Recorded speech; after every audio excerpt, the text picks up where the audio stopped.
ng scam ng 200 million si Yexel Sebastian at ang partner niyang si Mikey Agustin ng mga OFW. Nag-invest ako 200,000. August, September, wala na. Wala nang payout. Minessage ko si Mikey, si Yexel.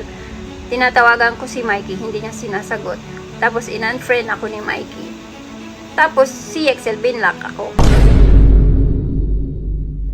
Nagmamakaawa ang mga OFW sa abroad at sa Pilipinas kay Yexel at kay Mikey na ibalik na raw ang kanilang pera na na-scam. Yexel Sebastian, wag namang ganun. Wala ka nang pinagkaiba sa kaibigan mong scammer. Bupuls ba ang mga Pilipino kaya laging nai-scam? Kasi napansin ko parang buwan-buwan na lang may mga scam-scam na mga ganitong balita, trending issue.